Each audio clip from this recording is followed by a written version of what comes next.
Tayo pong lahat ay manalangin. Aming banal, mahabagin at mapagmahal na Diyos Ama, Ikaw ay nahabag sa amin at inibig mo kami habang kami ay malayo sa iyo at lumalakad sa kasalanan. Noong hindi pa namin kayo nakikilala, tinanggap ng Panginoong Isus ang sumpa at kahatulang nararapat naming tanggapin at sa pamamagitan ng kanyang mahalagang dugo na dumanak, iniligtas mo kami sa iyong biyaya at nilinis mo kami sa aming mga kasalanan magpakailanman nang wala kaming ginawang anuman. Nagpapasalamat kami sa iyong dakilang biyaya.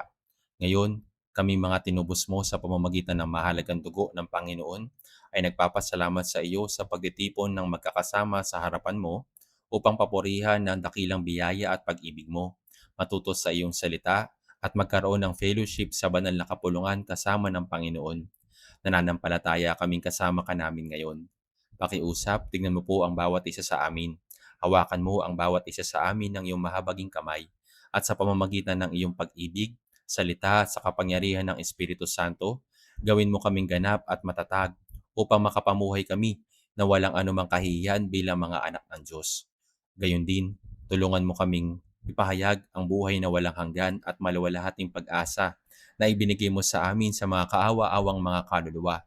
Silang hindi pa nakakaalam nito upang maisakatuparan ang makapangyarihang gawa mo ng pagdadala ng maraming kaluluwa sa kaligtasan. Pakiusap, hawakan mo ang aming iglesia sa buong bansa at lahat ng mga kapatiran na nangangaral ng Ebanghelyo sa kabila ng maraming kahirapan at pagdurusa sa buong mundo. Palakasin mo sila sa iyong salita, karunungan at sa kapangyarihan ng Espiritu Santo upang sa huling mga araw ay maipahayag nila ng mahigit na katapangan ng Ebanghelyo ng Panginoon at marami mga kaluluwa ang maligtas na magbibigay ng kagalakan at kalawalatian sa iyo. Panginoon, bigyan mo po kami ng salita na aming kinakailangan sa tamang panahon at ituro mo ang daan na dapat naming lakaran. Pakiusap, sa oras ding ito, ituro mo sa amin ang banal na salita na nais mong ihayag sa amin, kung ano ang kalooban ng Diyos at kung paano kami dapat mamuhay at kumilos. Idinadalangin namin ito sa pangalan ng Panginoong Heso Kristo. Amen. Tingnan natin sa Biblia, Mateo chapter 22.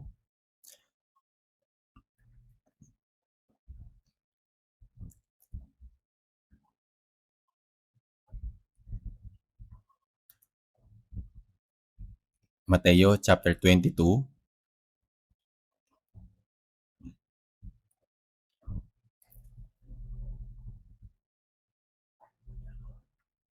babasahin ko sa Mateo chapter 22, verse 1 hanggang 13. Si Jesus Si Jesus ay muling nagsalita sa kanila sa mga talinhaga na sinasabi ang kaharian ng langit ay tulad sa isang hari na nagdaos ng isang handaan para sa kasal ng kanyang anak na lalaki. Sinugo niya ang kanyang mga alipin upang tawagin ang mga inanyayahan sa handaan ng kasalan, ngunit ayaw nilang dumalo. Muli siyang nagsugo ng ibang mga alipin na sinasabi, "Sabihin ninyo sa mga inanyayahan, narito, naihanda ko na ang aking handaan. Pinatay na ang aking mga baka at matatabang hayop at handa na ang lahat. Halina kayo sa handaan ng kasalan." Ngunit hindi nila ito pinansin at sila'y humayo. Ang isa'y sa kanyang sariling bukid, ang isa'y sa kanyang pangangalakal. Hinuli naman ng iba ang kanyang mga alipin at ginawa ng masama at pinagpapatay. Kaya't nagalit ang hari. Sinugo niya ang kanyang mga hukbo, pinuksa ang mga mamamatay taong iyon at sinunog ang kanilang lungsod.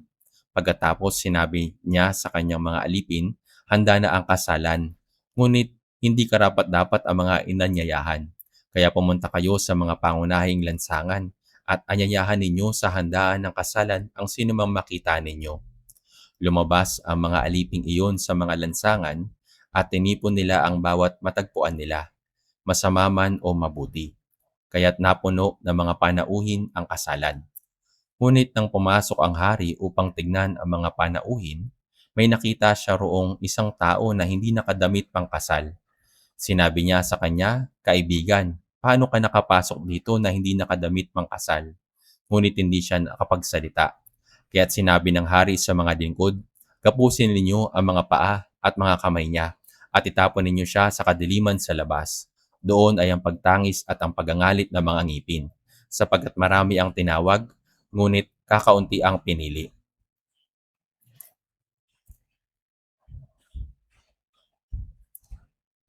Ang mundong ito'y patuloy na nagiging maingay, komplikado, mapanganib at mga nakakatakot na bagay ang patuloy na nangyayari. Sinabi ni Jesus sa Lucas chapter 21 verse 11, magkakaroon ng malalakas na lindol sa iba't ibang dako, ay magkakaroon ng tagutom at mga salot. Sa Mateo 24 verse 6, at makakarinig kayo ng mga digmaan at ng mga balibalita ng mga digmaan. At gaya ng alam na ninyo, nagkaroon ng malakas na lindol sa Venezuela at sa Japan. Maraming tao ang namatay. Marami pa rin mga aftershocks at napakaraming tao rin ang namatay dahil sa mga sakunang dulot ng kalikasan sa buong mundo. Gaya ng nalalaman ninyo, patuloy na sumisiklab ang mga digmaan sa iba't ibang mga lugar. Kaya ang digmaan sa pagitan ng Russia at Ukraine at mga paggamit din ng United States sa Israel upang makipaglaban sa mga Arab forces sa Middle East na nagdulot ng pagkamatay ng napakaraming tao. Hindi pa tapos ang digmaan. Meron pang malaking digmaan na paparating. Napag-isipan ko ito, isipin natin na mabuti pa. Mabuti para sa lahat kung mamuhay na lamang sila ng may kapayapaan, walang digmaan at nagtutulungan sa bawat isa. Ngunit sinusubukan ng mga malalaking bansa na alisin ang maliliit na mga bansa at kumikilos sila na parabang pakatarungan ang walang awang pagwasak sa buhay ng napakaraming tao sa pamamagitan ng puwersang militar. Ang UN General Assembly na dapat pumipigil sa mga digmaan ay lubos na walang kapangyarihan. Tunay na kakaibang bagay ang mga nangyayari. Habang tahimik kong iniisip ito, ang mga bansang mahilig sa digmaan ay kalaunang mamamatay rin sa digmaan. Ito'y sinabi na sa Biblia. Sa Ezekiel chapter 38 at 39, sinabi rito na sa ilang sandali na lang, atakihin rin ng Russia ang Israel at silang lahat ay babagsak at mamamatay sa mga kabundukan ng Israel. Sinabi ng Diyos, Ezekiel chapter 38 verse 4, kakawitan ko ng mga pamingwit ang iyong mga panga, at dadali niya ang Rosh sa lupain ng Israel upang sila'y patayin. At hindi man lang nila ito nalalaman.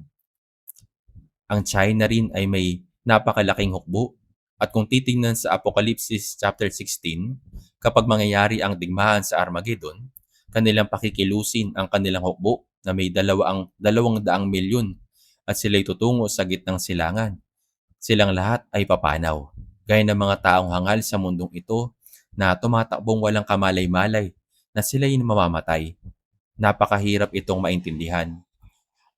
Sa mundong ito, malinaw na wala talagang tunay na kapayapaan o pag-asa. Kapag ang ebanghelyo ay naipangaral na hanggang sa dulo ng daigdig, sapagkat sinabi, Mateo chapter 24 verse 14, at ang magandang balitang ito ng kaharian ay ipapahayag sa buong daigdig bilang patotoo sa lahat ng mga bansa at pagkatapos ay darating ang wakas. Ang pangangaral ng ebanghelyo sa pinakadulo ang siyang binabantayan ng Diyos. Dahil sinabi niya na darating ang wakas kapag ang ebanghelyo ng Panginoon na nagsimula sa Jerusalem ay naipangaral hanggang sa dulo ng daigdig. Ang Korea ay nasa dulong silangan at ang Japan ay nasa dulo bilang isang isla. Kung titingnan ang mga bagay na ito, hindi ko maipaliwanag kung gaano tayo dapat magpasalamat at kung gaano tayo kapalad nang nakatanggap tayo ng kaligtasan sa mga huling panahong ito. Pagmasdan ninyong maigi ang mundong ito. Walang tunay na kapayapaan dito. Wala nang ibang paraan kundi upang dalhin ng Diyos ang huling hatol sa mundong ito. Kaya naman, naisulat na ng maraming beses sa Biblia na ang mundong ito'y mawawasak sa pamamagitan ng huling digmaan. Ngayon, natanggap natin ang kaligtasan sa huling panahong ito. At bakit nananatili pa rin tayong mga ligtas sa mundo? May bagay pa tayong dapat gawin. Ano itong dapat nating gawin? Ito ang gawain ng pangangaral ng Ebanghelyo. Napapakinggan natin hanggang sa sumikat na ang ating mga tainga. Napapakinggan natin hanggang sa sumakit na ang ating mga tainga na kailangan natin mag-evangelize at mangaral ng Ebanghelyo sa mas maraming tao. Ngunit huwag natin itong mamaliitin. May mabigat na responsibilidad sila mga naligtas na ipangaral ang Ebanghelyo doon sa mga hindi paligtas at akayin sila upang makatanggap ng kaligtasan. Tinatawag ng Diyos ang lahat ng tao sa mundong ito na lumapit.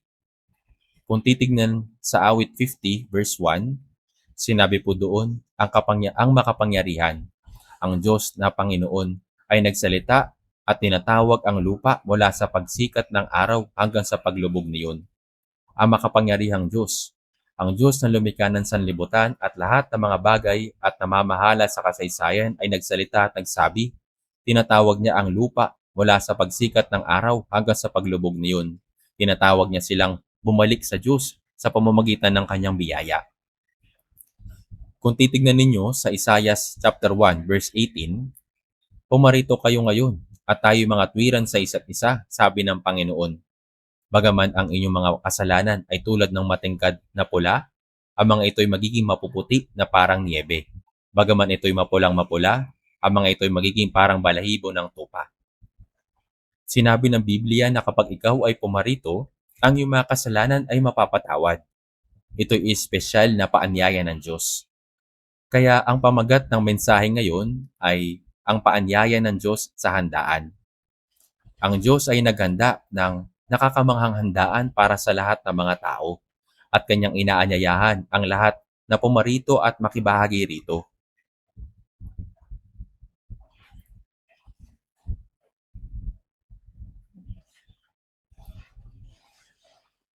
Tingnan po natin, basahin natin sa Mateo chapter 22, verse 1 hanggang 3. Si Jesus ay muling nagsalita sa kanila sa mga talinhaga na sinasabi, ang kaharian ng langit ay tulad sa isang hari na nagdaos ang isang handaan para sa kasal ng kanyang anak na lalaki. Sinugo niya ang kanyang mga alipin upang tawagin ang mga inanyayahan sa handaan ng kasalan, ngunit ayaw nilang dumalo. Kapag si Jesus ay nagsasalita ng mahalagang katotohanan, madalas siyang gumagamit ng mga talinhagang madaling maiintindihan ng mga tao. Nagsalita si Jesus sa kanila ng talinhaga na sinasabi, ang kaharian ng langit ay tulad sa. Anong ibig sabihin nito? Ibig sabihin nito na ginagawa ng Diyos ang kanyang gawain ng pagliligtas sa mga tao na dahil sa kasalanan ay nasa ilalim ng kahatulan at patungo sa impyerno. Sa pamamagitan ni Jesucristo, ang Diyos ay nag-aalok ng kaligtasan sa lahat ng mga tao sa mundo. Siya ay naghahanda ng taong papasok sa kanyang makalangit na kaharian. Kaya naman, nang sinabi ni Jesus, ang kaharian ng langit ay tulad sa. Inilalarawan niya kung paano nililigtas ng Diyos sila mga patungo sa impyerno at hinahanda sila na maging mga mamamayan ng langit. Ang kaharian ng langit ay tulad sa isang hari na nagdaos ng isang handaan para sa kasal ng kanyang anak na lalaki. Siyempre, ang hari sa talinhagang ito ay kumakatawan sa Diyos, ang tagapaglikha at hari ng sansinukob, at ang anak ay si Jesucristo. Dito, ito'y sinabi bilang isang handaan na inihanda ng Diyos, at ang handaan ng kasalan ay inihanda para sa anak. Mahirap itong maunawaan sa unang tingin. Kung titignan ninyo sa Apocalypse chapter 19 verse 7 hanggang 8, sapagkat dumating na ang kasal ng kordero at inihanda na ang kanyang magiging asawa, ang kanyang sarili, at sa kanya ipinagkaloob na magsuot ng pinong lino. Tinuturo rin ng Biblia na si Jesus ang lalaking ikakasal at sila mga naligtas ay ang kanyang babaeng ikakasal, ang church. Inilalarawan nito ang paikibahagi sa biyaya ng Diyos na katulad sa isang handaan ng kasalan na siyang masayang okasyon. Ang mga inanyayahan ay dumarating na may pagpapasalamat, nakikigalak kasama ang babae at ang lalaking ikakasal, nagsasaya sa masasarap na pagkaing inihanda, at pagkatapos ng ilang sandali, magsisiuwian silang lahat at nagtatapos ang pagdiriwang. Ngunit ang handaang inihanda ng Diyos ay hindi gaya nito. Ang handaan ng Diyos ay hindi natatapos makalipas ang ilang oras.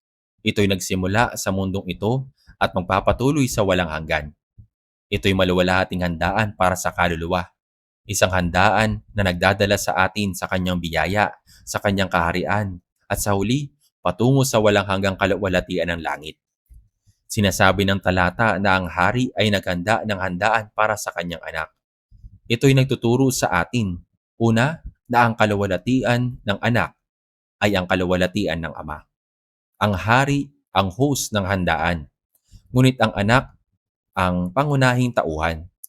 Dahil ang handaan ay ginawa upang luwalhatiin ng anak.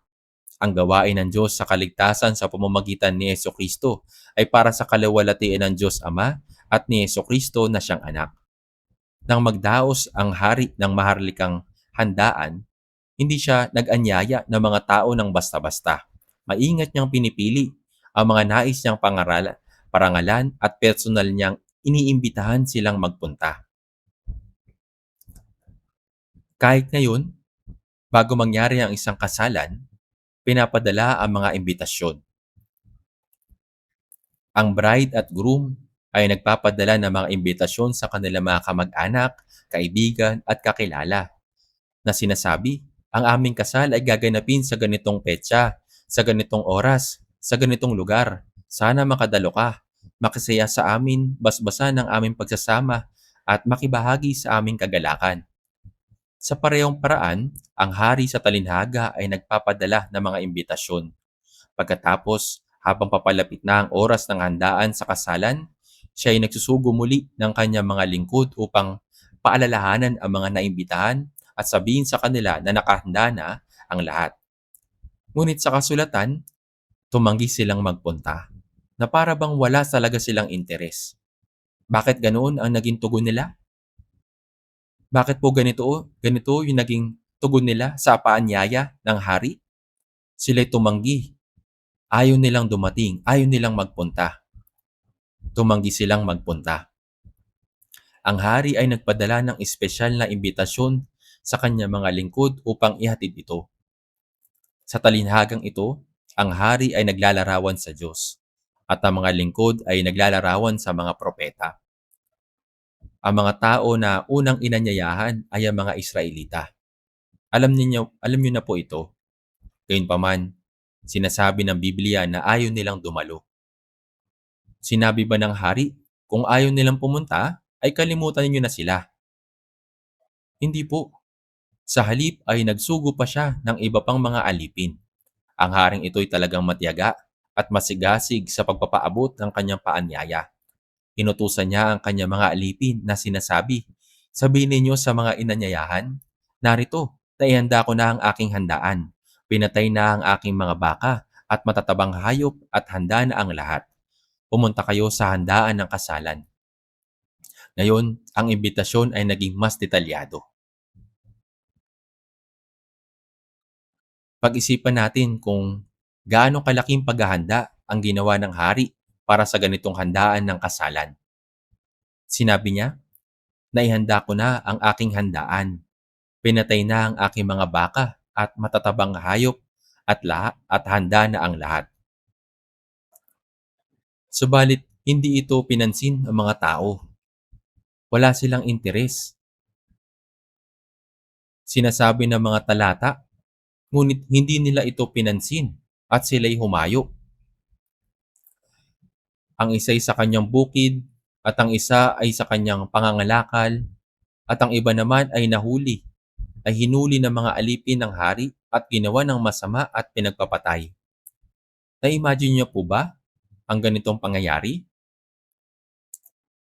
May kaparehong talata sa Lucas chapter 14 verse 18. Ngunit silang lahat ay pare-pareho nagsimulang magdahilan. Sinabi ng una sa kanya, bumili ako ng isang bukid at kailangan kong umalis at tingnan iyon. Inihiling ko sa iyo na pagpaumaninan mo ako. Pwede naman niya itong puntahan pagkatapos silang manggaling sa handaan. Sinabi sa verse 19, sinabi ng isa pa, bumili ako ng 5 magkatuwang na baong lalaki. Siya'y mayaman. Ang isang pares ay binubuo ng 2 hayop. Ang 5 pares ay 10. Maaring siya'y napakayaman. At Paroroon ako upang sila'y subukin. Hinihiling ko sa iyo na pagpaumaninan mo ako. Ito ba isang dahilan upang tanggihan ang paanyaya sa handaan ng hari? Para sa ibang tao, sa Lucas chapter 14 verse 20, sinabi ng iba, ako'y nagpakasal kaya't hindi ako makakarating. Sinabi ng isang lalaki, kailangan niyang magpakasaya sa panibago niyang buhay may asawa. Kaya wala siyang oras upang dumalo sa handaan. Paulit-ulit na isinugo ng hari ang kanyang mga alipin na inaalok silang pumunta. Subalit, hindi lang sila walang interes na pumunta. Ang iba ay hinuli ang mga alipin ng hari at ginawa ng masama at pinagpapatay. Sinabi nila, hindi ba't sinabi na namin sa inyo na hindi kami dadalo?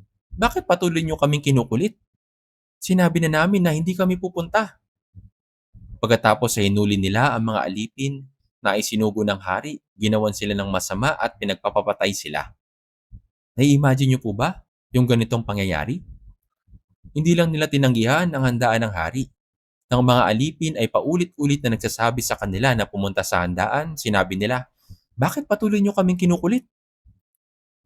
At pagkatapos ay ginawa nila ng masama at pinatay nila ang mga alipin ng hari.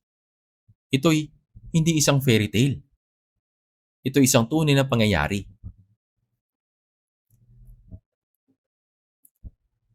Kaya sinabi sa kasulatan, nagalit ang hari.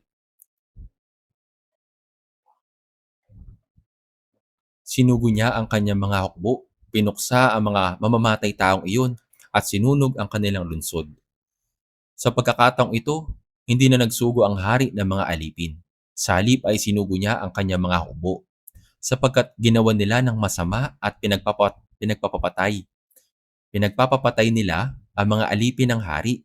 Isinugo niya ang mga hukbo upang puksain ang mga mamamatay tao at sinunog ang kanilang lungsod. Ano pong ibig sabihin nito? Sinugo ng Diyos si Jesucristo at ibinigay ng walang anumang bayad ang kamanghamanghang kaloob na kaligtasan. Una niyang ipinaabot ang espesyal na paanyayang ito sa bansang Israel. Kahit na ang Diyos ay paulit-ulit na isinugo ang kanyang mga lingkod na nagsasabi sa mga taong dumalo sa handaan. Ipiniliwanag niya ng detalyado na naihanda na niya ang lahat at pagkatapos ay inaanyayahan sila. Gayunpaman ay hindi lamang sila tumangging pumunta kundi kanila ring ginawan ng masama at pinagpapatay ang mga propeta na isinugo ng Diyos. Sa huli, ginamit niya ang mga Romano upang ipako sa krus at patayin ang tanging anak ng Diyos. Ipinropesiya ni Jesus ang ganitong masalimuot na pangyayari na nagsasabi, puksain ang mga mamamatay tao at sunugin ang kanilang lungsod. Sa pamamagitan ni Jesus, ipinaabot ng Diyos ang kanyang biyaya, subalit walang interes dito ang mga Israelita. Inusig nila ang mga propeta na sinugo ng Diyos at sa huli ay pinatay din nila ang anak ng Diyos na kanyang isinugo. Sa Mateo chapter 21, sinasabi dito na ang ubasan ay pinaupahan sa ibang mga magsasaka. Subalit pagkatapos ng pag-aani, wala silang ibinigay. Nang isugo niya ang ilan sa mga alipin ay pinatay niya ang mga alipin. Kaya't ang hari, sabi sa Mateo chapter 23 verse 37, sa kauli-ulian sinugo niya sa kanila ang kanyang anak na lalaki na nagsasabi, igagalang nila ang aking anak. At nang isugo niya ang kanyang anak, sinabi dito sa Mateo 21 verse 38 hanggang 39, ngunit nang makita ng mga magsasaka ang anak, sinabi nila sa kanilang sarili, ito ang tagapagbana. Hali kayo, patayin natin siya at kunin natin ang kanyang mana. Kaya't kanilang kinuha siya, itinapon sa labas ng ubasan at pinatay. Ito ay magkaparehong talinhaga. Pinatay nila ang mga propeta na isinugo ng Diyos. At nang isugo ng Diyos ang kanyang bugtong na anak, ginamit nila ang mga Romano upang ipako siya sa krus at patayin. Ito isang bagay na halos hindi natin maisip, ngunit nangyari talaga. Pinauna ng sinabi ng Biblia na mangyayari ito ng eksakto sa ganitong paraan bago pa ito tunay na mangyari. Si Jesus ay namatay sa krus noong 33 AD at noong AD 70, si General Titus ng Roma ay dinala ang kanyang hukbo at walang awang pinagpapatay ang mahigit 1.1 milyon na mga Hudyo. Sinunog din nila ang templo ng Jerusalem. Higit pa roon, noong AD 135, si Emperador Hadrian ng Roma ay pinatay ang 80,000 na mga Hudyo at pinalayas niya ang lahat ng mga taong naninirahan sa lupain ng Israel. Ikinalat sila sa buong mundo. Ang lupain na dinadaluyan ng gatas at ng pulot, ang magandang lupain na ibinigay ng Diyos sa kanyang bayan, ay lubos na winasak. Ito'y naging ilang na lupain.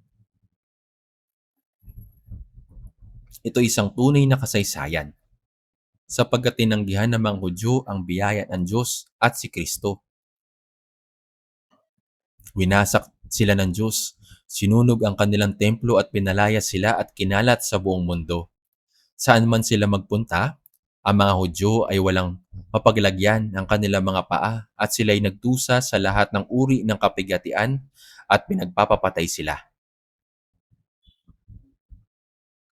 Ang lupain na ibinigay sa kanyang bayan ay naging basurahan sa loob ng 2,000 taon.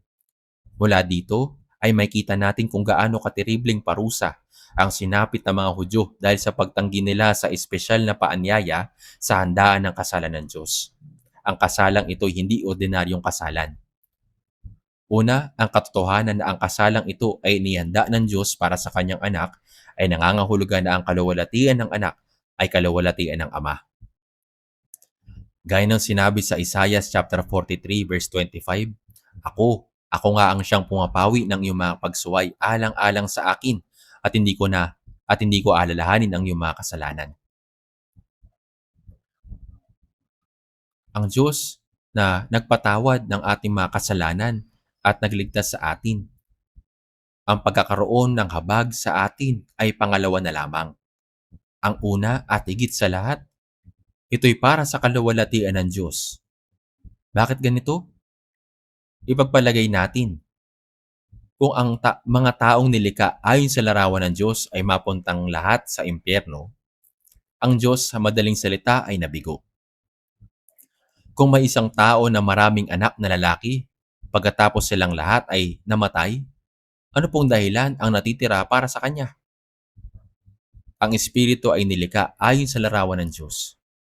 Ibig sabihin na tayo nilikha ayon sa plano at layunin ng Diyos upang maitanim sa atin ang pag-ibig ng Diyos, upang ibigay sa atin ang buhay ng Diyos, upang kopkopin tayo bilang mga ng Diyos, at upang dalhin tayo sa kaharian ng Diyos, upang tamasahin natin ang kaluwalhatian kasama ang Diyos. Ito ang pinakalayunin kung bakit nilikha ng Diyos ang mga tao ayon sa kanyang sariling larawan. Gayunpaman, ang tanggihan ang biyaya ng Diyos ay pagsalungat sa Diyos. Para sa kanila na sumasalungat sa biyaya ng Diyos at tumatanggi sa espesyal na paanyaya ng Diyos, hindi lamang ito nagtatapos dito. Meron pang nakakatakot na parusa mula sa Diyos. Ang kasalan na inihanda ng Diyos, ito isang bagay na dapat natin pag-isipan ng mabuti. Nakita ninyo, ang kasalang gaya nito'y isang handaan para sa anak ng Diyos. Hindi lamang ito kagalakan para sa anak. Lahat ng mga dadalo sa kasalan ay makakakain din at matatamasa ang lahat ng bagay na inihanda ng hari. Gayunpaman, ang kasalan na inihanda ng Diyos ay hindi isang handaan na magtatapos sa loob lamang ng ilang mga oras. Ito'y konektado sa walang hanggang kaharian ng Diyos, sa walang hanggang kagalakan at kaluwalhatian. Sa pamamagitan ng biyaya ng Diyos at ni Hesus Kristo, pinatawad niya ang ating mga kasalanan. Iniligtas niya ang ating mga kaluluwa, kinukup tayo bilang kanyang mga anak, at dadalhin tayo sa walang hanggang langit. Kapag ang isang makasalanan ay naligtas sa biyaya ng Diyos, ito'y nagbibigay ng kaluwalhatian at kagalakan sa Diyos. Sinasabi sa Lucas chapter 15 verse 10, may kagalakan sa harapan ng mga anghel ng Diyos dahil sa isang makasalanang nagsisisi. Kaya ang pagtanggi sa biyayang ito ay hindi nagtatapos sa simpleng pagtanggi lamang. Ito'y direktang nagiging ganap na pagsuway sa Diyos mismo. Gaano kamangha-mangha ang biyaya ng Diyos na nagliligtas sa mga kaluluwa na patungo sa kahatulan at impyerno dahil sa kasalanan? at pinahintulutan sila makapasok sa langit? Ang kasalang ito ay ang kasalang ito na inihanda ng Diyos. Tingnan ninyo, ang ating kaluluwa na naligtas ay naging dakilang kagalakan at kalawalatian sa Diyos Ama. At kasabay nito, nagdadala rin tayo ng dakilang kagalakan at kalawalatian kay Jesus na namatay doon sa krus upang iligtas tayo. Ang mga Israelita ng unang inanyayahan ito, ang mga Israelita ang unang inanyayahan dito. Gayunman, gaya ng alam na natin, hindi lamang tumangging tanggapin ng mga Israelita ang biyaya ng Diyos na ibinigay sa pamamagitan ni Jesucristo, kundi kanilang tinanggihan at sinulungat ito. Bilang resulta, ipinadala ng Diyos ang hukbo ng Roma upang patayin ang 1.1 milyong Hudyo at ang isa pa, 580,000 na mga Hudyo ang pinatay at kinuha nila ang laksalaksang mga Hudyo sa Roma bilang bihag. Sinasabi noong itinayo ang Colosseum sa Roma, pinagtrabaho nila hanggang sa mamatay ang mga dalang bihag mula sa Israel. Ikinalat ng mga Hudyo sa iba't ibang panig ng mundo at dumanas ng isang napakasamang parusa. Eksaktong ipinapakita nito kung ano ang magiging resulta para sa taong tumatanggi sa biyaya ng Diyos. Ang kasalanang pagtanggi sa biyaya ng Diyos ay hindi lamang natatapos sa mga Israelita na ikinalat at pinagpapapatay sa buong mundo sa loob ng 2,000 taon. Ibig sabihin nito'y walang hanggang impyerno. Ito'y pagkawasak sa lawa ng apoy.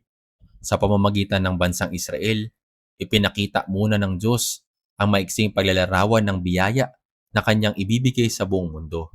Inanyayahan niya sila noong una. Muling ipinadala ang kanyang mga lingkod at ang ayaw nilang dumalo. Muling nagpadala siya ng iba pang mga lingkod upang ipaliwanag ng detalyado ang lahat. Pagkatapos ay umabot pa sila sa puntong sumalungat sa Diyos. At dahil dito, ang puot ng Diyos ay dumating sa kanila na nagdadala ng matinding paghuhukom sa sambahayan ng Israel. Ang Israel, ang bayang espesyal na pinili ng Diyos.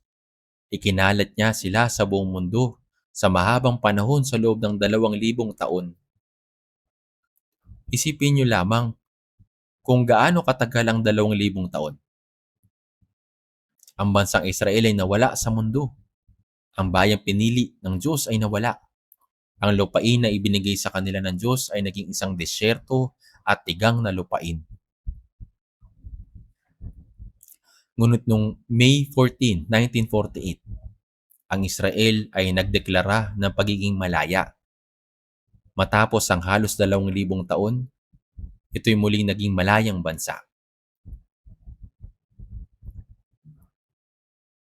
Pagkatapos sa panahon ng digmaan sa gitnang silangan, noong June 7, 1967, sa ikatlong digmaan sa gitnang silangan, muli nila nakuha ang Jerusalem. Ngayon, ang mga Hudyo na ikinalat sa buong mundo ay bumabalik sa lupain ng Israel. Sa kasalukuyan, nasa 8 milyong mga Hudyo ang naninirahan sa Israel. Nasa 6 na milyon ang nakatira sa United States. At nasa 6 na milyon din ang nakakalat sa buong mundo.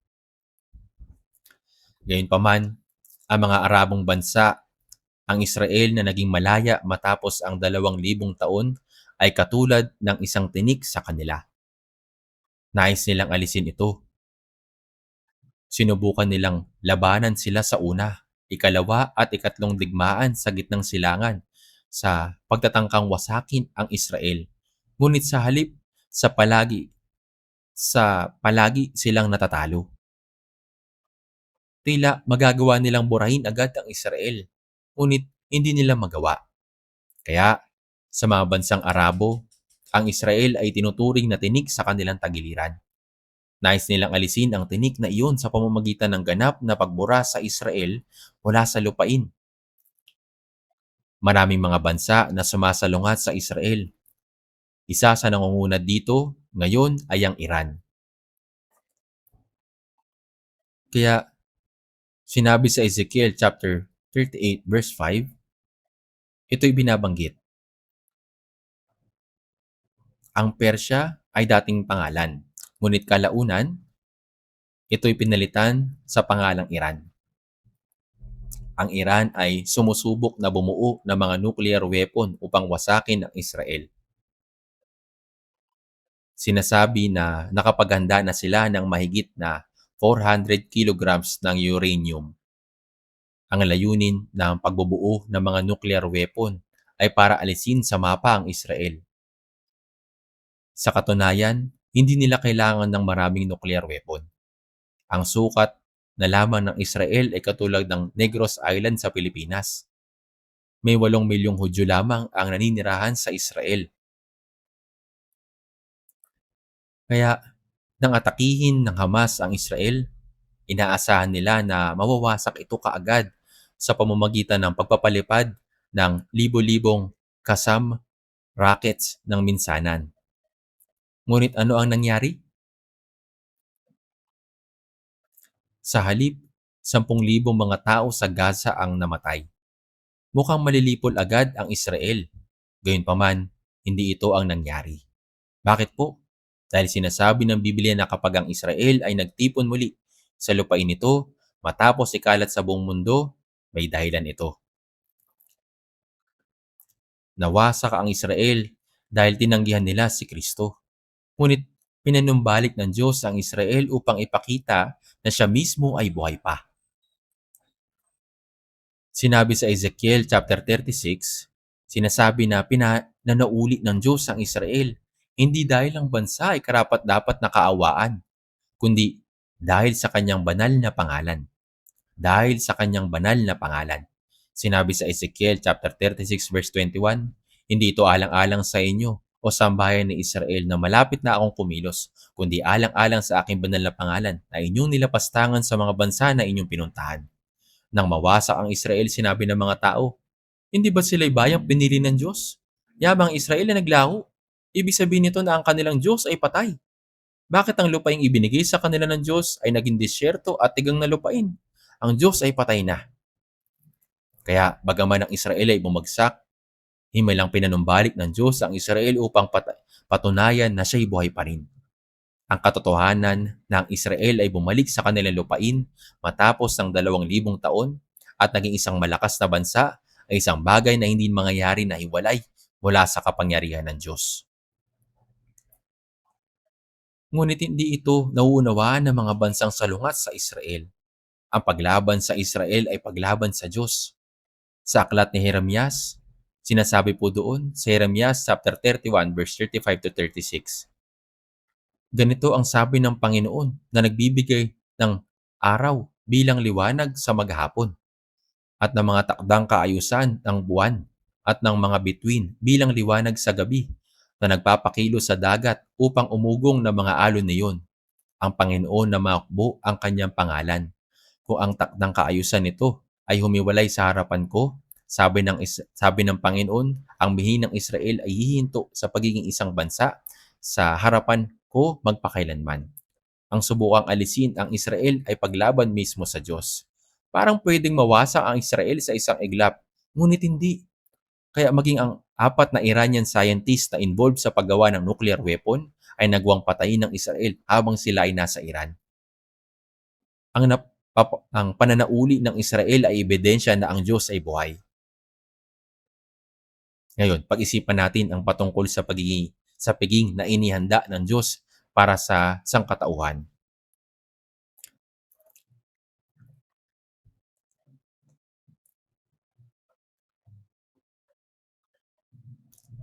Sinasabi sa Kawikaan chapter 14 verse 13, maging sa pagtawa ang puso ay mapanglaw at ang wakas ng kasayahan ay kalungkutan.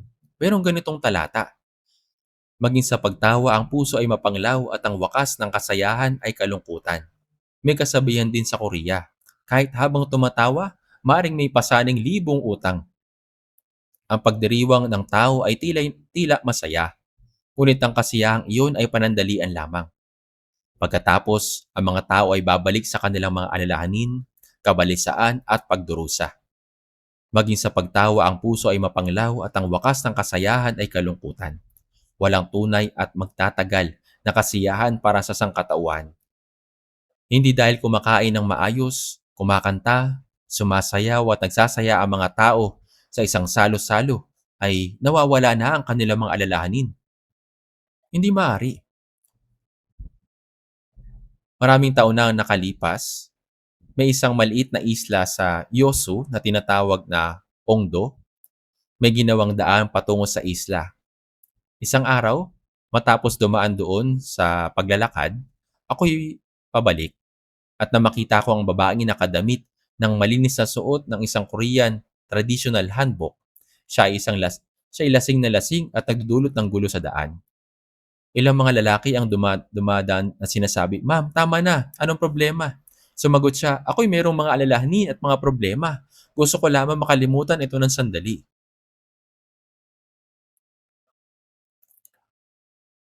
"Ma'am, tama na. Anong problema?" Sinabi niya na kapag bumalik siya sa bahay, marami mga alalahanin at mga kahirapan na naghihintay sa kanya. Hindi ko alam eksakto kung anong mga problema mayroon siya. Ngunit gusto niyang uminom upang makalimutan niya ang mga ito, kahit na sa maikling oras. Ganito ang ibig sabihin nito. Naniniwala ako na ang pagkain, pag-inom, pagsayaw, at mga makamundong kalayawan na hinahanap ng mga tao ay mga desperadong pagsisikap upang subukang makatakas sa sakit na nanatili sa kanilang mga puso. Ngayon, tignan po natin sa Ecclesiastes chapter 3.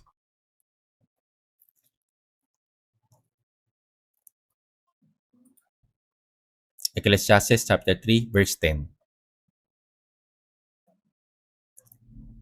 Aking nakita ang gawain na ibinigay ng Diyos sa mga anak ng mga tao upang pagkaabalahan. Bakit ganito? Ito ba ay dahil ayaw ng Diyos na makita ang mga tao na mabuhay ng komportable? Siyempre hindi. Sinasabi sa Panaghoy chapter 3 verse 33, sapagkat hindi niya kusang pinahihirapan o mga anak ng mga tao ay sinasaktan man. Kung gayon, bakit ibinigay ng Diyos sa sangkatawan ang ganitong mga pasanin? Sa halamanan ng Eden, si Adan at Eva ay kumain mula sa puno ng pagkakilala ng mabuti at masama. Bagaman inutusan sila ng Diyos na huwag nilang gawin, sila ay nagkasala sa pamamagitan ng pagsuway sa salita ng Diyos. Matapos silang paalisin mula sa halamanan, ipinahayag ng Diyos na mararanasan ng babae ang sakit sa panganganak. At sa lalaki sinabi niya, sa pawis ng iyong muka ay kakain ka ng tinapay hanggang ikaw ay bumalik sa lupa. Ang pagdurusa at kahirapan na nararanasan ng sangkatawan ay bunga ng pagsuway sa salita ng Diyos. Kaya ang Diyos ay naglagay ng pasanin sa sangkatawan at mabigat na paggawa. Kaya walang tunay na kasiyahan o pangmatagalang kapayapaang sa mundong ito. Sa Isaiah 57 verse 21, walang kapayapaan, sabi ng aking Diyos, para sa masasama. Lahat ng mga makasalanan ay masasamang taong nang iwan sa Diyos ay walang kapayapaan. Walang tunay na kapayapaan. Wala silang tunay na kapayapaan. Dahil wala silang kapayapaan, sinusubukan ng mga tao ang iba't ibang paraan upang makahanap ng kasiyahan. Ngunit ito'y walang pakinabang. Sa Kawikaan chapter 14 verse 15, paging sa pagtawa ang puso ay mapanglaw at ang wakas ng kasayahan ay kalungkutan. Walang tunay na kapayapaan at kasiyahan. Sa Juan chapter 2 verse 1 hanggang 3, may kasalan sa kanan ng Israel. Si Jesus din ay inimbitahan. Marahil ang kasalan ay idinaos sa kamag-anak ni Maria, ang ina ni Jesus. Gayunpaman, hindi ito mahalaga. Kaya si Jesus ay inimbitahan sa kasalan ng Kana. Ngunit nagkaroon ng problema. Naubusan sila ng alak. Naubusan sila ng alak. Kaya sa Ecclesiastes chapter 10 verse 19, ang tinapay ay ginagawa sa paghalakhak at ang alak ay nagpapasaya sa buhay at ang salapi ay sumasagot sa lahat ng mga bagay. Ang pista ay ginagawa para sa kasiyahan at pagdiriwang. Ang ganitong pista, ang bagay na nagbibigay ng malaking kagalakan ay ang alak. Ang alak ay nagpapasaya sa buhay. Sa Gyeongsang Province, sa tuwing may pista sa kabukiran, bawat sambahayan sa nayon ay magbibigay ng bagay sa host ng pamilya. Ano ang dinadala nila? Alam niyo po ba ang Sikhe? Ang Gyeongsang Province, tinatawag ng mga tao ang Sikhe bilang matamis na inumin o alak. Naglalagay sila ng kanin at flounder at kinakain gamit ng kutsara. Bawat sambahayan ay naghahanda ng isang malaking lalagyan ng matamis na inumin at dinadala ito sa pista bilang isang ambag. Sa isang handaan sa nayon, ang matamis na inuming iyon ang pinakasikat. Alam niyo po ito, di po ba? Sinasabi ng mga tao, ang pamilyang ito ang gumagawa ng pinakamasarap na matamis na inumin. Kinakain nila ito, umiinom at kumakain. Pagkatapos, hindi ito dapat maubos habang nagdiriwang pa. Ngunit sa kasalan sa Kana, nagsimula ang pagdiriwang ng may kagalakan at di nagtagal ay naubusan sila ng alak. Naubos na ang alak. Sinasabi ng Biblia ang alak ay nagpapasaya. Ngunit kapag naubos na ang alak, nawawala ang kagalakan sa handaan.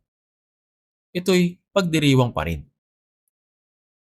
Si Maria na ina ni Jesus ay nagsabi sa kanya na may pag-aalala. Sa 1 chapter 2 verse 3, wala silang alak. Sinabihan din niya ang mga lingkod. Sa 1 chapter 2 verse 5, gawin ninyo ang anumang sabihin niya sa inyo. Dahil alam ni Maria na gagawa ng himala si Jesus. Sa verse 6, doon ay mayroong 6 na tapayang bato para sa kaugaliang paglilinis ng mga Hudyo na naglalaman ng bawat isa ng 2 o 3 bangang tubig. Walang laman ang mga ito, kaya't sinabi ni Jesus sa mga lingkod sa 1 chapter 2 verse 7, punuin ninyo ng tubig ang mga tapayan. Pinuno nila ng tubig ang mga tapayang bato. Pagkatapos ay sinabi niya sa 1 chapter 2 verse 8, kumuha kayo ngayon at inyong dalhin sa pinuno ng handaan. At kanilang sinalok at dinala ang tubig sa pinuno ng handaan. Ngunit habang nasa daan, ito ay naging alak. Ang tubig sa lahat ng 6 na tapayang bato ay naging alak. Namangha ang mga tao at sinabi sa 1 chapter 2 verse 10, ang bawat tao ay unang naghahain ng mataas na uri ng alak, pagkatapos ay ang mababang uring alak kapag ang mga panauhin ay nakainom na. Subalit hanggang ngayon ay tinabi mo ang mabuting alak. Tunay na alak sa umaga, ang mababang uri kapag lasing na ang mga bisita. Subalit hanggang ngayon ay itinabi mo ang mabuting alak. Hindi lang iyon basta mabuting alak na itinago hanggang ngayon. Ito ang alak na ginawa ni Jesus. Gaano kaya ito kasarap? Ano ang sinasabi nito? Ang mundong ito'y parang isang handaan ng kasalan na naubusan ng alak. Ito'y magulo. Sa una, hinahabol ng mga tao ang kaaliwan at kasiyahan. Ngunit hindi nagtagal, naglalaho ang mga kasiyahang iyon. Ang kayamanan, katanyagan, at ang mga pagnanasa ng laman ay naglalaho lahat pagkaraan ng ilang panahon. Kaya sa mga nagpakasal, maring tamasahin ng mga mag-asawa ang kasabikan ng kanilang panahon sa una. Ngunit sa kalaunan ay madalas silang nahaharap sa mga alitan, pagkakaiba ng personalidad, pagtatalo, at maging ang paghihiwalay. Ang ilan ay tinitiis lamang ang buhay ng walang kagalakan, walang pangmatagalang kaligayahan. Sa Isaiah 48 verse 22, walang kapayapaan para sa masama. Nang maubos ang alak sa handaan ng kasalan, naganda si Jesus ng pinakamahusay na alak dahil sa pamamagitan ng kanyang kamatayan sa krus at kanyang muling pagkabuhay at sa pamamagitan ng dugong kanyang ibinuhos para sa atin. Tutubusin niya ang ating mga kasalanan at bibigyan ng tunay na kagalakan at kapayapaan ng ating mga kaluluwa. Paano makakatagpo ng tunay na kapayapaan o tunay na kagalakan ng sangkatauhan na isinumpa dahil sa kasalanan sa mundong ito? Si Jesus ay namatay para sa atin.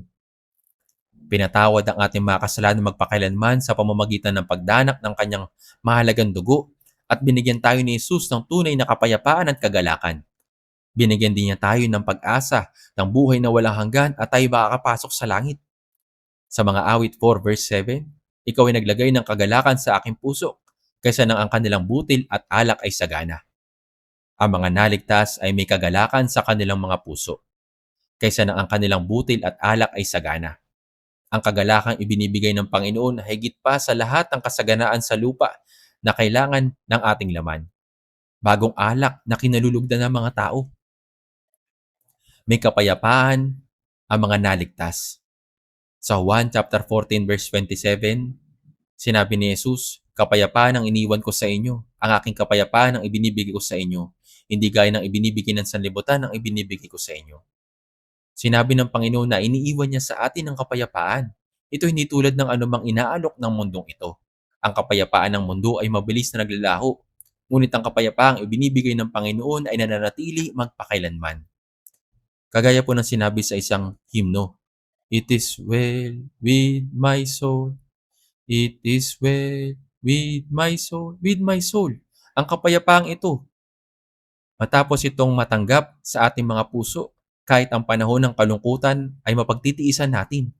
Ang kapayapaan ni Kristo ay isang tiket o katiyakan ng kaharian ng langit. At dito rin sa Juan chapter 15 verse 11, ang mga bagay na ito ay sinabi ko sa inyo upang ang aking kagalakan ay mapasa inyo at ang inyong kagalakan ay malubos. Ang mga ligtas ay may kapayapaan at kagalakan nagmumula na ngayon sa Panginoon. Ang mga ito ay may mga bagay na hindi kailanman makakamit sa pamamagitan ng anumang inaalok ng mundong ito. Sa Habakuk chapter 3. Kilala mo ba si Habakuk? Habakuk chapter 3? Habakuk chapter 3? Jonas, Mikas, Nahum, Habakuk chapter 3. Sa Lumang Tipan, sama-samang nating basahin ang Habakuk chapter 3, verse 17 hanggang 18. Habakuk chapter 3, verse 17 hanggang 18. Basahin po natin. Bagamat ang puno ng igos ay hindi namumulaklak, di magkakaroon man ng bunga sa mga puno ng ubas, ang olibo ay hindi magbubunga, at ang mga bukid ay hindi magbibigay ng pagkain, ang kawan ay aalisin sa kulungan, at hindi magkakaroon ng bakahan sa mga silungan. Kaya may magagalak ako sa Panginoon, ako'y magagalak sa Diyos ng aking kaligtasan. Ang taong ito'y literal na walang-wala. Bagamat ang puno ng igos ay hindi namumulaklak, hindi magkakaroon man ng bunga sa mga puno ng ubas. Ang puno ng ubas ay wala kahit ano. At ang olibo ay hindi magbubunga, at ang mga bukid ay hindi magbibigay ng pagkain, ang kawan ay aalisin sa kulungan, at hindi magkakaroon ng bakahan sa mga silungan. Wala. Ngunit, kayon may magagalak ako sa Panginoon. Ako'y magagalak sa Diyos ng aking kaligtasan. Walang kahit ano, ngunit ako'y magagalak sa Diyos ng aking kaligtasan. Para sa mga nakatagpo ng kagalakan sa mga bagay ng mundong ito, ang kagalakang iyon ay naglalaho pagkaraan ng ilang sandali. Ngunit ang mga naligtas, kahit wala silang anumang bagay, ni ito man o iyon, dahil sa kagalakan ng kaluluwa at sa kagalakang ibinibigay ng Diyos, ay nagsasabi, ako'y magagalak sa Diyos ng aking kaligtasan. Walang sino man na makakaagaw ng kagalakang iyon. Sila'y nagagalak kahit sa kahirapan. Sila'y nagagalak kahit na binabaliwala o iniiwan sila ng mga tao. Kahit na sila'y magkasakit, ang kanilang kagalakan ay hindi kumukupas. Kapag sila'y namatay, sila'y makakasama ng Diyos na higit na mas mabuti. Sino ang makakaalis ng kagalakang ito? Ang kagalakang ito isang tanda na sila'y pupunta sa kaharian ng Diyos. Sa Lucas chapter 17, sinabi ni Jesus sa Lucas chapter 17, verse 20 hanggang 21, ang kaharian ng Diyos ay hindi darating na may mga palatandaang na makikita. At hindi rin nila sasabihin, tignan ninyo, naririto o naroroon, sapagkat masdan ninyo, ang kaharian ng Diyos ay nasa inyo. Ang kaharian ng langit ay nasa puso ng isang tao. Kapag isang tao ay naligtas, ang kaharian ng langit ay naitatatag sa puso niya. Ang kaharian iyon, ang di nakikitang kaharian ng langit ay itinatag sa puso. Ang kaharian ng langit na dating tila napakalayo ay itinatag sa loob ng aking puso na papalapit ng papalapit araw-araw. Ang kaharian ng Diyos na dating tila napakalayo ay itinatag sa loob ko. Kapag ang kaharian ng langit ay itinatag sa pusong ito, ang walang hanggang kaharian ay papalapit ng papalapit araw-araw. Di po ba? Kaya nga nangangako Kaya nga nangangako siya na ibibigay sa atin ng kagalakan na nagmumula sa pagtatatag nito sa ating mga puso. Sa makatuwid, ang pakikibahagi sa handaan na inihanda ni Jesus, ang pagtanggap ng kapatawaran ng mga kasalanan sa pamamagitan ni Jesucristo, ang pagliligtas sa pamamagitan ng kanyang masaganang biyaya, at ang pagdanas ng kapayapaan at kagalakan sa iyong puso ay isang tanda na papasok ka sa walang hanggang kaharian ng langit. Ang kaharian ng langit ay naitatag na sa iyong puso. Kaya naman, ang pagiging na ito ay humahantong sa kaharian ng langit. Hindi ito nagtatapos pagkatapos lamang ng ilang oras. Buksan natin sa sandali sa Job chapter 33. Bago mo ang mga awit, Job chapter 33 verse 29. Job chapter 33 verse 29. Basahin po natin. Narito, gawa ng Diyos ang lahat ng mga bagay na ito, makalawa, makaikatlo sa isang tao, upang ibalik ang kanyang kaluluwa mula sa hukay, upang kanya makita ang liwanag ng buhay. Gawa ng Diyos ang lahat ng mga bagay na ito, paulit-ulit na pagpapadala ng mga imbitasyon na nagsasabing, halina kayo, dahil handa na ang lahat, kaya't dumalo kayo sa handaan ng kasalan. Kapag ibinabahagi natin ang ebanghelyo sa mga tao ngayon, sa una ay ayaw nilang pumunta. Abala ako. Bakit pa ako pupunta roon? Kaligtasan? Wala akong pake. Ngunit patuloy natin silang kinakausap ng paulit-ulit. Iyan ang pag-ibig ng Diyos. Ang Diyos ay matiga. Hindi siya basta sumusuko dahil may tumatanggi. Minsan o dalawang beses, paulit-ulit niya pa rin ipinapadala ang paanyaya. Di po ba? Kaya, tingnan natin saglit sa Jeremias chapter 25 verse 4. Jeremias chapter 25 verse 4.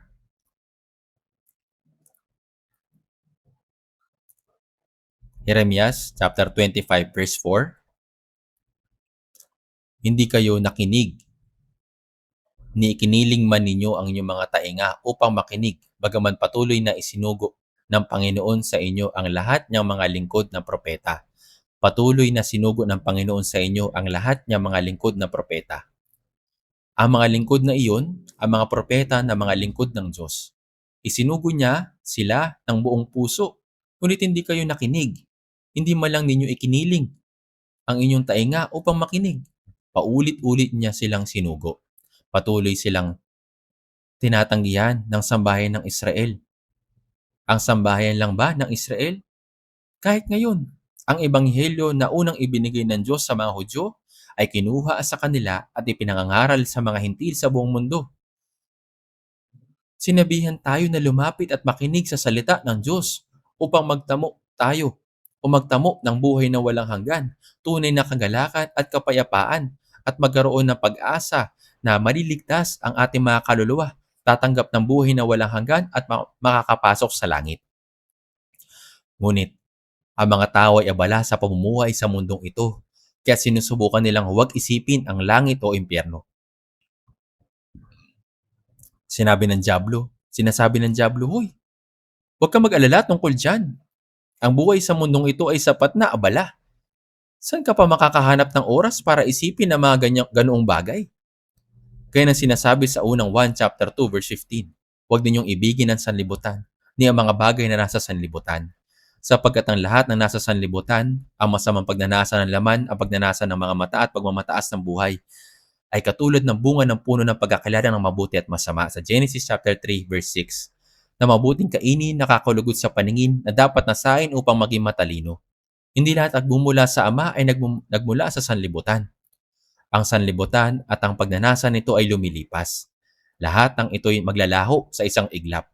Ngunit ang gumagawa ng kalooban ng Diyos ay mananatili magpakailanman. Ang kalooban ng Diyos ay tanggapin ang kanyang biyaya at maligtas. Kapag ang kaluluwa ay naligtas, ang kaharian ng langit ay naitatag sa loob ng puso. Anong pagkaunawa ng tunay na kagalakan, kaligayahan at kapayapaan? Ano iyon? Siyempre, ito'y langit. Noong araw sa Pyongyang sa North Korea, may isang pastor doon. Isang sundalong Hapones ang nakasakay sa kanyang kabayo at mabilis na naglalakad. nang bigla siyang huminto sa eskinita at sumigaw, "Jesus! Langit!" Nagulat ang kabayo at napatalon, kaya nahulog ang sundalo. Nababaliw ba ang matandang ito? Ano ang pinagsasabi niya? Pasensya na, malakas na bubisina ang kotse. Pero bakit hindi ka nagrereklamo sa kotse? Bakit sumigaw ka sa akin? Sabi ng sundalo. Kung hindi ito bumusina, masasaktan ang mga tao. Sumagot siya.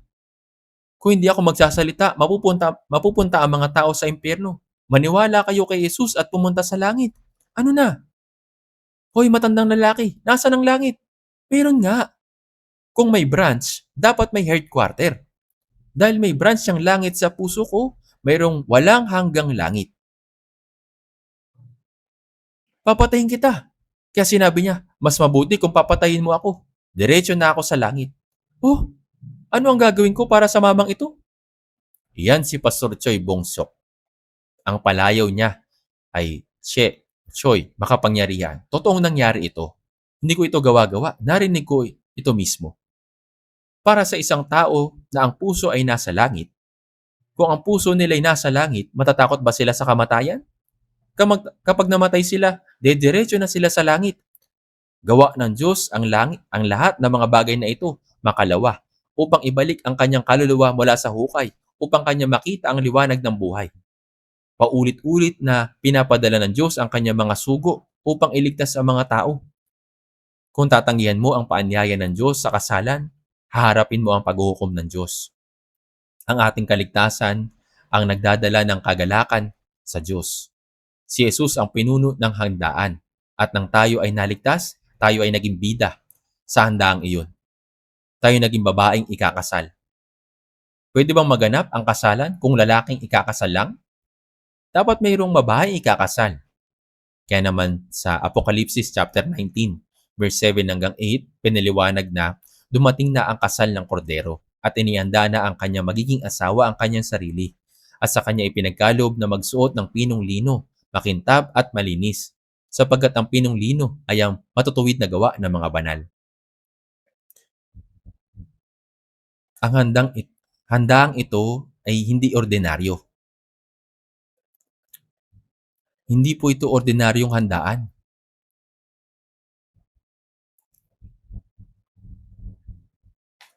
Hindi po ito ordinaryong handaan. Tingnan natin sandali sa Isaiah 25. Tingnan po natin ng sandali sa Isaiah chapter 25. Tingnan natin sa verse 6.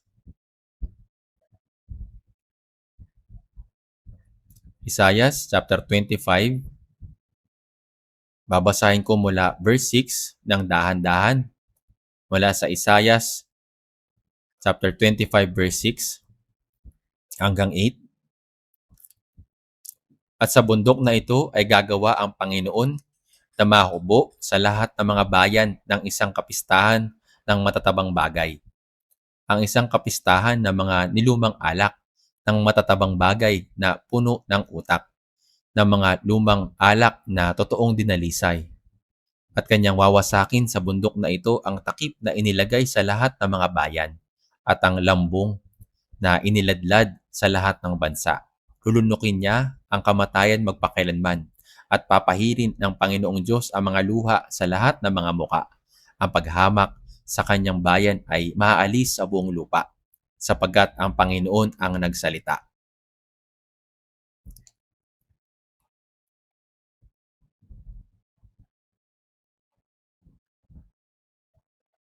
Sapagkat ang Panginoon ang nagsalita.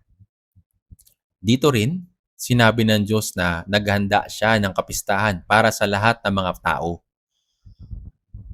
Ang pista sa Mateo chapter 22 ay ang pista na inihanda para sa bayan ng Israel. Ang mga Hudyo ang unang inimbitahan sa handaan ng Diyos, ngunit nabigo sila na tanggapin ang paanyaya. Dito, gayon man, sinabi, gagawa ang Panginoon na mahukbo sa lahat ng mga bayan ng isang kapistahan ng mga nilumang alak. Tumutukoy ito tungkol sa biyaya ng Diyos at sa kagalakan ng kaluluwa na inihanda na ng Diyos noon pa. isang kapistahan ng matatabang bagay na puno ng utak. Tumutukoy ito sa tunay na kagalakan ng kaluluwa. Sinasabi rin dito kanyang wawasakin sa kanya. Sa bundok na ito ang takip na inilagay sa lahat ng mga bayan at ang lambong na iniladlad sa lahat ng bansa. Ang takip at lambong ay kumakatawan sa kahangalan ng tao sa Diyos. Alisin ng Diyos ang takip na iyon. At sinabi dito, lulunukin niya ang kamatayan magpakailanman. Si Jesus ay namatay sa krus bilang alay para sa kasalanan ng sangkatauhan. Si Jesus ay namatay at sa pamamagitan ng kanyang muling pagkabuhay, winasak niya ang kamatayan magpakailanman. Kaya sa unang Korinto chapter 15, sinabi, O kamatayan, nasaan ang iyong pagtatagumpay? O kamatayan, nasaan ang iyong tibo?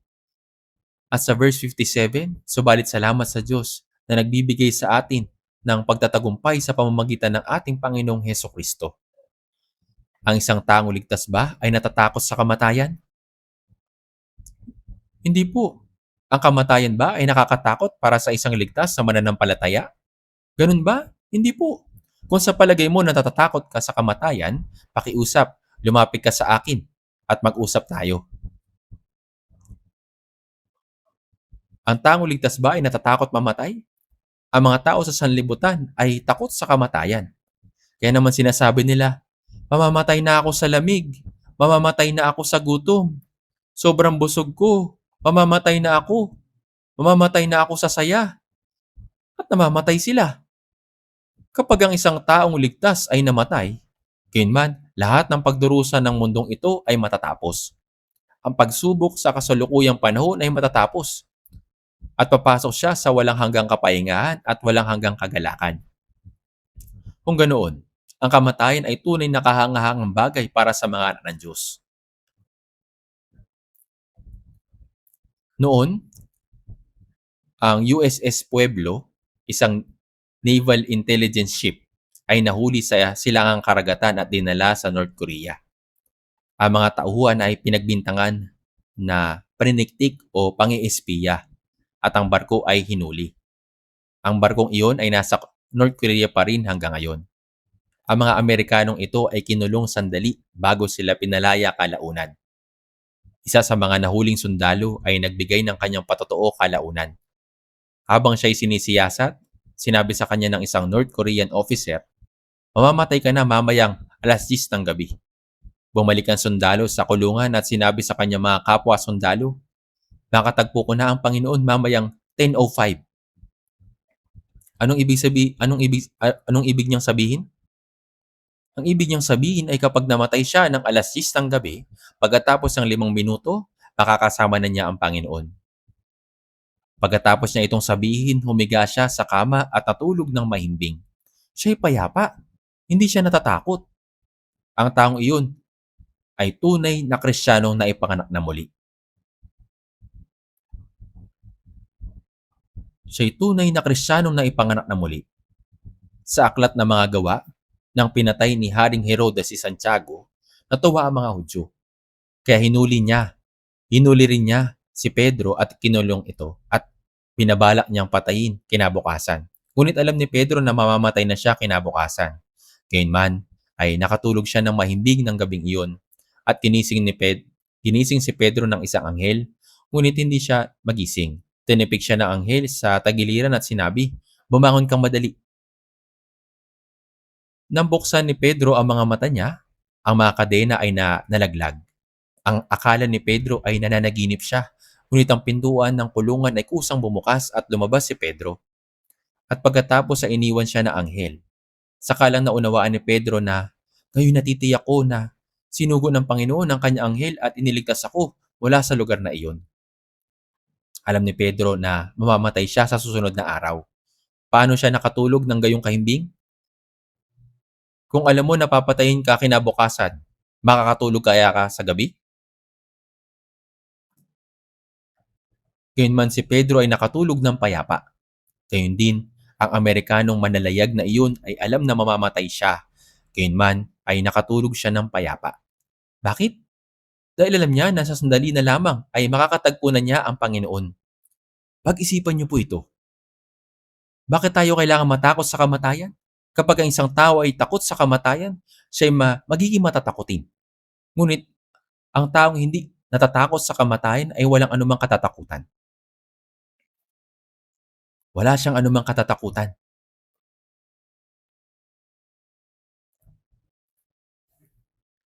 Totoo po, kapag ang isang tao ay takot sa kamatayan, siya ay magiging matatakutin. Ngayon,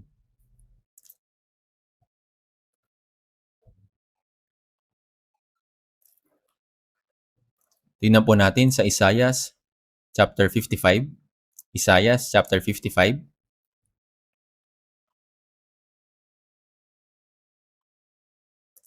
Basahin natin mula verse 1 hanggang 3. Isaiah 55 verse 1 hanggang 3. Basahin natin, o lahat ng nauuhaw, pumarito kayo sa tubig at siyang walang salapi, pumarito kayo, kayo bumili at kumain. Pumarito kayo, kayo bumili ng alak at gatas ng walang salapi at walang halaga. Ano't kayo'y gumugugol ng salapi sa hindi pagkain at inyong sahod at ang inyong sahod sa hindi makakabusog. Pakinggan ninyo ang akong mabuti at kainin ninyo kung ano ang mabuti at malugod kayo sa katabaan. Ang inyong tainga ay inyong ikiling at pumarito kayo sa akin. Kayo makinig upang inyong kaluluwa ay mabuhay. Ako'y makikipagtipan sa inyo ng walang hanggan ayon sa tapat na kahabagang ipinakita kay David. Dito sinabi, o lahat ng nauuhaw, pumarito kayo sa tubig. Ito espesyal na paanyaya ng Diyos. At siyang walang salapi, pumarito kayo, kayo bumili at kumain. Pumarito kayo, kayo bumili ng alak at gatas na walang salapi at walang halaga. Ito ang pangako ng Diyos na ibibigay ang kanyang biyaya, walang hanggang buhay, at maluwalhating pag-asa ng walang hanggan. At pagkatapos sinabi, ang iyong tainga ay inyong ikiling, at pumarito kayo sa akin, kayo makinig upang inyong kaluluwa ay mabuhay. Pinahaba ng Diyos ang kanyang espesyal na paanyaya upang ang ating mga kaluluwa ay maligtas. Sa Mateo chapter 11 verse 28, lumapit kayo sa akin, kayong lahat na nalulupaypay at lubang nabibigatan, at kayo bibigyan ko ng kapahingahan. Ang mga tao sa sanlibutan ito ay nagpapagal at naghihirap ng lubos sa buong buhay nila. At silang sumasampalataya kay Jesus ay madalas na nagdurusa ng higit pa.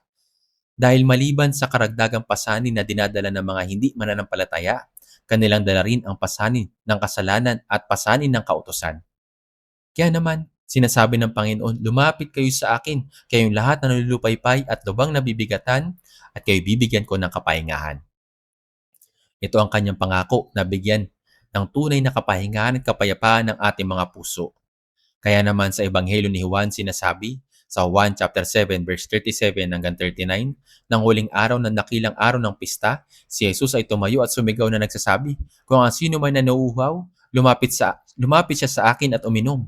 Ang sumasampalataya sa akin, gaya ng sinasabi ng kasulatan, mula sa kanyang puso ay dadaloy ang ilog ng tubig na buhay. Ngunit ito'y sinabi niya tungkol sa Espiritu na tatanggapin ng mga sumasampalataya sa Kanya. Kung ang sino man ay nauuhaw, lumapit siya sa akin at uminom. Sila na ang mga kaluluwa ay nauuhaw. Sila na hindi pa naliligtas ay palaging nauuhaw sa isang bagay. Sinabi ni Jesus, lumapit siya sa akin at uminom. Kung inyong iinumin ang tubig ng buhay, kailanman ay hindi ka na mauuhaw pa. Sinabi sa Biblia sa 1 chapter 4, subalit ang sino mang umiinom ng tubig na aking ibibigay ay hindi nauuhaw magpakailanman. Ang tubig na aking ibibigay sa kanya ay magiging isang bukal ng tubig tungo sa buhay na walang hanggan. Ito'y tumutukoy na tunay na kagalakan at kasayahang ibinibigay ng Diyos sa puso. Sa Roma chapter 14 verse 17, sapagkat ang kaharian ng Diyos ay hindi ang pagkain at pag-inom, kundi ang pagiging matuwid, kapayapaan at kagalakan sa Espiritu Santo.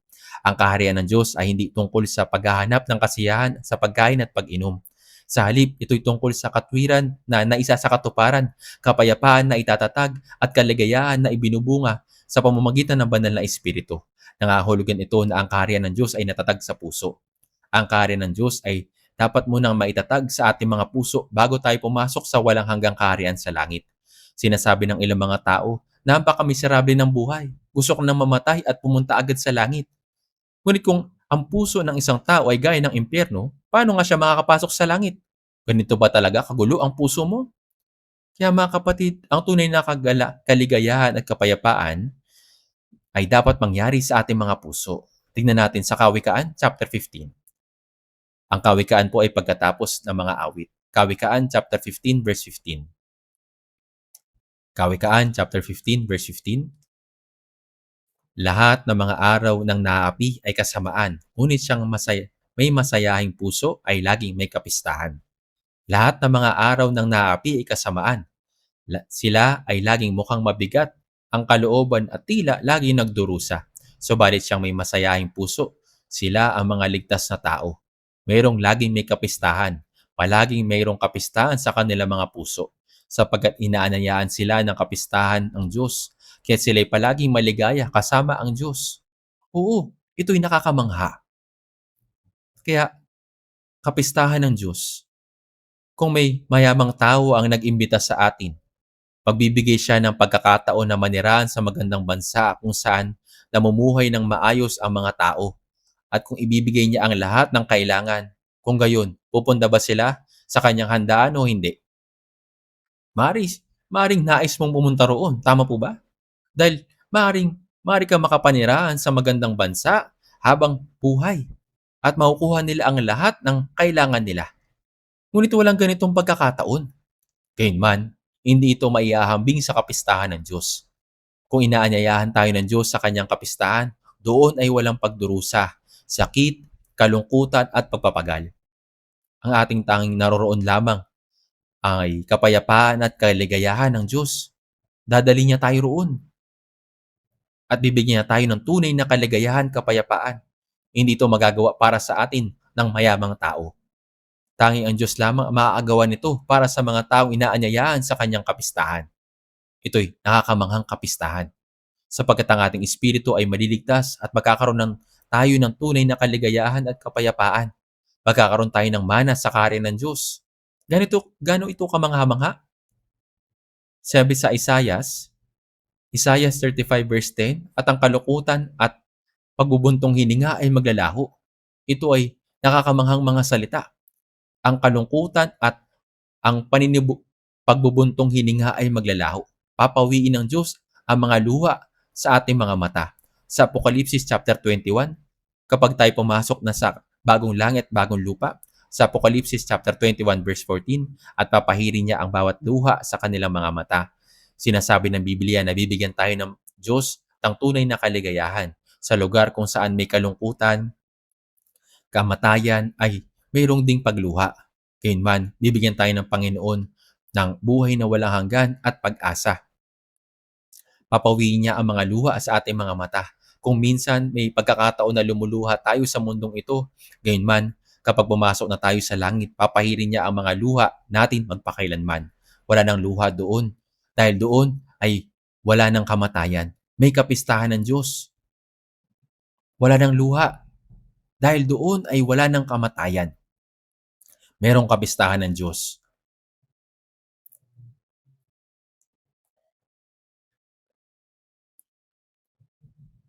Papahirin niya ang bawat luha sa kanilang mga mata. Sinasabi ng Biblia na bibigyan tayo ng Diyos ng tunay na kaligayahan. Bibigyan tayo ng Panginoon ng buhay na walang hanggan at pag-asa.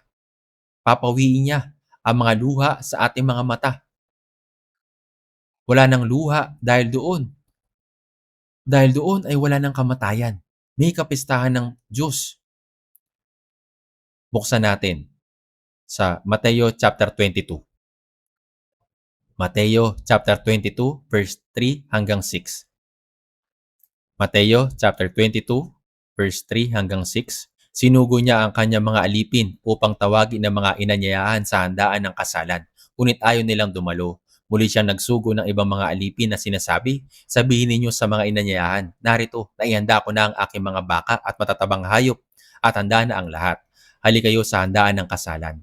Ngunit hindi nila ito pinansin at sila'y humayo, ang isa'y sa kanyang sariling bukid, ang isa'y sa kanyang pangangalakal, hinuli naman ng iba ang kanyang mga alipin at ginawa ng masama at pinagpapatay.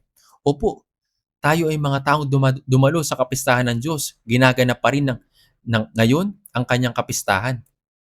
Lahat ng araw na mga araw ng inaapi ay kasamaan, ngunit siyang may masayahing puso ay may laging kapistahan. Pagkatapos nito, dapat nating ibigay ang imbitasyon sa mga taong hindi nalalaman ang biyaya ng Diyos. Pakiusap, pumunta ka sa pista ng Diyos. Ang lahat ng mga bagay ay nakahanda na. Pinatawad na ng Diyos ang ating mga kasalanan at iniligtas ang ating espiritu. Binigyan na tayo ng pag-asa na makapasok sa langit. Habang tayo nabubuhay sa mundong ito, kasama natin ang Diyos. Gano'n ito'y kabuti? Gayunpaman, ang mga tao ay hindi nakikinig dito. Ang salita ay hindi pumapasok sa kanila. Ayaw nilang makinig. Ayaw kong pumunta. Bakit ba patuloy mo akong pinipilit? Halina at pumunta kayo. Kung patuloy tayong mananalangin ng walang patid, ang kaluluwa ay maaring manumbalik. Ang isang kaluluwa ay maligtas. Ito'y napakalaking kagalakan sa atin. Tingnan natin sa Lucas chapter 14. Lucas chapter 14 verse 16. Lucas chapter 14 verse 16 hanggang 24. Subalit sinabi ni Jesus sa kanya, may isang naghanda ng isang malaking hapunan at marami siyang inanyayahan. At sa oras ng hapunan ay sinugo niya ang kanyang alipin upang sabihin sa mga inanyayahan, "Hali kayo, sapagkat ang lahat ay handa na." Ngunit silang lahat ay pare-parehong nagsimulang magdahilan. Sinabi ng una sa kanya, "Bumili ako ng isang bukid at kailangan kong umalis at tingnan iyon. Inihiling ko sa iyo na pagpaumanin mo ako." Sinabi ng isa pa, "Bumili ako ng 5 magkatuwang na bakang lalaki at paroroon ako upang sila'y subukin. Inihiling ko sa iyo na pagpaumaninan mo ako." Sinabi ng iba, "Ako'y nagpakasal kaya't hindi ako makakarating." At bumalik na ang alipin at iniulat ang mga bagay na ito sa kanyang Panginoon. Sa galit ng may-ari ng bahay ay sinabi sa kanyang alipin, "Pumunta ka agad sa mga lansangan at sa mga makikipot na daan ng bayan at dalhin mo rito ang mga dukha, ang mga pilay, ang mga bulag at ang mga lumpo." At sinabi ng alipin, "Panginoon, nagawa na ang pinag-utos mo, gayunman ay maluwag pa." At sinabi ng Panginoon sa alipin, "Lumabas ka sa mga daan at sa mga bakuran. Pilitin mo silang pumasok upang mapuno ang aking bahay. Sapagkat sinasabi ko sa inyo na alinman sa mga taong iyon na inanyayahan ay hindi makakatikim ng aking hapunan." Opo, may gayon ding salita dito. Ngunit may kaunting ibang paliwanag. Nang sila'y inanyayahan, ngunit silang lahat ay pare-parehong nagsimulang magdahilan. Sinabi ng una sa kanya, "Bumili ako ng isang bukid at kailangan kong umalis at tingnan iyon. Hinihiling ko sa iyo na pagpaumanin mo ako." Siya'y mayaman. Bumili ng 5 magkatuwang na bakang lalaki at paroroon ako upang sila'y subukin. Siya'y mayaman sapagkat mayroon siyang 5 magkatuwang na bakang lalaki. Bumili siya ng 10 mga baka. Napakalaki rin ng kanyang bukid. Ang tanging mayroon lamang sila ay mga bagay ng sanlibutan. Pinagsabi, "Ako'y nagpakasal kaya't hindi ako makakarating." Lahat sila'y ayaw makinig. Kaya sinabi ng Panginoon sa Mateo chapter 22 verse 9, "Kaya pumunta kayo sa mga pangunahing lansangan at anyayahan ninyo sa handaan ng kasalan ang sino man makita ninyo." Sa verse 10, lumabas sa mga aliping iyon sa mga lansangan at tinipon nila ang bawat nabatagpuan nila, masama man o mabuti. Kapag tayo nagtungo sa mga pangunahing lansangan, may iba't ibang uri ng mga tao. Di po ba? May mabuting tao, masamang tao, mayaman, marami at iba pa. Lumabas sa mga aliping iyon sa mga lansangan at tinapon nila ang bawat matagpuan nila. Tinipon nila ang bawat matagpuan nila. Ito'y buong mundo. Ngayon, kinuha ng Diyos ang pagpapala na ibinigay sa Israel at ngayon ay ibinigay sa mga hintil upang maipangaral ang ebanghelyo sa mga hintil sa mundo. Kaya dumating na ngayon ang ebanghelyo sa atin. Sa Lucas chapter 14 verse 21 hanggang 22, pumunta ka agad sa mga lansangan at sa makikipot na daan ng bayan at dalhin mo rito ang mga duka, ang mga pilay, ang mga bulag at mga lumpo. Sinabi ng alipin, "Panginoon, nagawa na ang pinag-utos mo. Gayunman ay maluwag pa." At sinabi ng Panginoon, "Lumabas ka sa mga daan at sa mga bakuran at pilitin mo silang pumasok upang mapuno ang aking bahay." Pilitin sila. Kung sila'y hindi maikinig, pilitin silang sumama. Ito ba'y gagawin natin sa paparating na summer retreat? Ngayong tayo naligtas na, inaanyayaan sila ng Diyos sa pamamagitan natin. Noon, ginawa niya ito sa pamamagitan ng mga propeta, ngunit wala na pong propeta ngayon. Kailangan na nating kumilos ngayon bilang mga propeta ang nagpapahayag ng ebanghelyo. Kung dadalo sila sa Summit Retreat ay maliligtas sila. Kung paanong sinasabi sa Isaiah 55 verse 3, ang inyong tainga, ang inyong ikiling at pumarito kayo sa akin. Kayo makinig upang inyong kaluluwa ay mabuhay. Tingnan natin sa Mateo chapter 22 verse 9 hanggang 10. Kaya pumunta kayo sa mga pangunahing lansangan at anyanyahan ninyo sa handaan ng kasalan ang sinumang makita ninyo. Lumabas sa mga aliping iyon sa mga lansangan at tinipon nila ang bawat matagpuan nila, masama man o mabuti. Kaya't napuno ng mga panauhin ang kasalan. Ngayon, dahil dinala nila ang lahat ng matagpuan nila, napuno ng mga panauhin ang kasalan. Sa verse 11, ngunit nang pumasok ang hari upang tignan ang mga panauhin, may nakita siyang isang taong na hindi nakadamit pangkasal. Sinabi niya sa kanya, kaibigan, paano ka nakapasok dito na hindi nakadamit pangkasal? Ngunit hindi siya nakapagsalita. Kaya sinabi ng hari sa mga lingkod, kapusin ninyo ang mga paa at mga kamay niya at itiyapon ninyo siya sa kadiliman sa labas. Doon ay ang pagtatangis ng pagangalit ng mga ipin, sapagkat marami ang tinawag, ngunit kakaunti ang pinili. Kadarating pa lamang ngayon ng iba't ibang uri ng tao sa handaan ng kasalan. Ang lahat ng madatnan nila, mabuti man o masama, ay dinala nila. Kaya napuno ng panauhin ang handaan. Pagkatapos ay pumasok ang hari at tinignan ang mga panauhin. Tiyak na tuwa ang kanyang puso. Lumabas sa mga alipin sa mga sangandaan at dinala ang lahat ng taong kanilang nakasalubong. Kaya napuno ang handaan at labis ang kanyang kagalakan. Ngunit nang mapansin niya ang isang tao, nakita niya ang isang tao, hindi nakasuot ang damit pangkasal. Kapag dadalo sa handaan ng hari o ang isang espesyal na pagdiriwang, kailangan nakasuot ng damit pangkasal. Ang kasuotan ay nagpapakita rin ng katayuan ng isang tao, hindi ba? Halimbawa, may isang tao nakasuot ng elegante at mamahaling kasuotan, samantalang may isang pulubi na papasok. Maaari ba siyang umupo at kumain kasama ng iba? Hindi maaari. Ngunit kahit pulubi pa siya, kung nakasuot siya ng damit pangkasal, wala siyang kaibahan sa mga ibang panauhin. Sa handaan ng hari, nakahanda na ang mga damit pangkasal para sa mga panauhin. Kapag pumapasok ang mga tao sa piging, sinasabihan nila, hubarin ninyo ang inyong mga damit at magpalit kayo nito. Ang mga mahihirap, hamak at mga pulubi ay masaya naguhubad ng kanilang mga damit at isinusuot ito. Kapag ang lahat ay nakasuot na ng parehong damit, hindi mo na makikilala kung sino ang mahirap o kung sino ang mayaman. Maaari na lamang sila magsaya sa piging ng sama-sama. Anong uri ng damit ito? Sinasabi sa Isaiah 61 verse 10, sapagkat binihisan niya ako ng mga damit ng kaligtasan, tinakpan niya ako ng balabal ng katwiran. Ito ang damit ng kaligtasan at ang balabal ng katwiran. Kapag isinuot ng Diyos ang balabal ng katwiran at kaligtasan ng mga naniniwala na ang kanilang mga kasalanan ay pinatawad sa pamamagitan ng dugo ni Jesucristo, lahat ay tatanggap ng parehong kalagayan. Ngunit isang lalaki ang hindi nakasuot ng damit pangkasal. Nagtanong ang hari, kaibigan, paano ka nakapasok dito na hindi nakadamit pangkasal? At walang maisagot ang lalaki. Bakit wala siyang masabi? Alam mo ba kung bakit? Nang pumasok siya, sinabi na siyang isuot ang damit pangkasal. Ngunit ang sarili niyang mga damit ay napakaganda. Naisip niya, ipinagawa ko ito ng damit sa London, sa England. Walang ibang may ganitong damit. Ipagmamalaki ang kasuotang ito sa harap ng hari. Mari ba siyang pumasok ng ganun? Hindi pwede. Anong ibig mong sabihin na hindi pwede?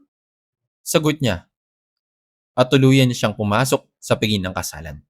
Pumasok siya nang hindi nagpalit ng damit pangkasal dahil napakaganda ng sarili niyang mga damit at gusto niya itong ipagmalaki.